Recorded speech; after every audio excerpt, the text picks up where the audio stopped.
there's so much more. Her cognitive skills is lacking. Her concentration is not there. She cannot follow instructions. She can't count money. Her memory recall is not there at all. Some of the memory recall is a side effect of the meds, one of the meds. But I think I shared before, dementia also runs on her dad's side of the family. So it all adds to it, and then again, when you are bipolar, I forget I don't know what it's called, but it's the prefrontal or something, that part of the brain. Prefrontal cortex. Okay. Let me find out. So wait, do we go to medical school over there? No, I'm just joking. But no, really. So that part of the brain that impacts your ability to make decisions, concentration, and I guess judgment or whatever. I guess that it rules that part of the brain, and it's just not there. So as a result, I have to do a lot of things for her. Again, like I said, I manage all her finances. I've had to have that difficult conversation with her because she has displayed her memory. Again, her memory recall is not there. So I, at her age, I literally had to do a medical POA, power of attorney, and a durable power of attorney.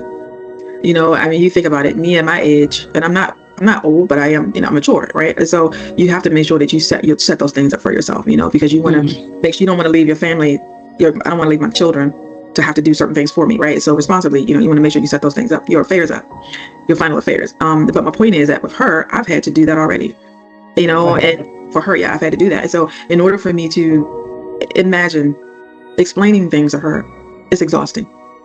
It's very exhausting.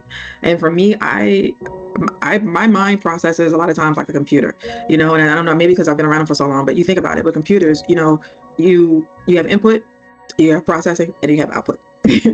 And so a lot of times communicating with her and explaining things to her to make sure she understands is very exhausting.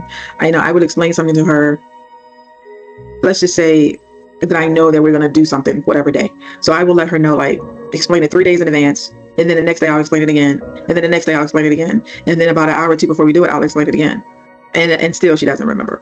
And so it's a lot, right? And so her cognitive hurt. She's not able to concentrate. If you think about a recipe, if you know how you follow the recipe, you want to bake. Well, I'm not a baker. I'm a cook, right? So let's just say, if I'm making a turkey as an example, right? And and I gave you a recipe to follow to cook the turkey, to cook a turkey, she can't follow it. Cooking, she can't cook. So there's been several times where she has to be watched. Like, I hate to say this way, characterize it this way, but this is the reality. She has to be watched like she's a kid. And there's been several times where she would leave the gas, leave the gas on the stove. She would leave the gas on. One day it was so bad, I freaked out. I freaked out and I panicked. And I was like, oh my God, all I smell is gas. Oh my God, no, really, I'm joking now, but I was scared as hell that day. But good thing you're at home that time. I was like, that was an oh shit moment, right? And I was like, how am I going to get all this gas out? I mean, obviously I turned the pallet off, but I was like, oh my gosh, how am I going to get all this gas out? And she's a smoker. She's a smoker. A chain smoker, by the way, but she's a smoker. She doesn't smoke inside because that's the rule. I don't like smoking, period, but I can't, so she's a smoker. And I was like, oh, and I like to light, I light my candles. I light my incense, my frankincense, my neck champa, just different things, right? And that day, I'm so glad I didn't have anything lit. There was no fire, no nothing, you know what I mean? When you're using a lighter or what have you, I'm so glad I didn't, because that day we would have been all torched. So I had to get to a point where I had to restrict her from using the oven at all. And I was like, look, make a sandwich because I can't. No fire, right? No fire. And then finally she got to the point where with her medication, she was able to at least boil water and make like oatmeal or something like that, and then I basically taught her how to cook things in the oven without, I just taught her how to use the oven.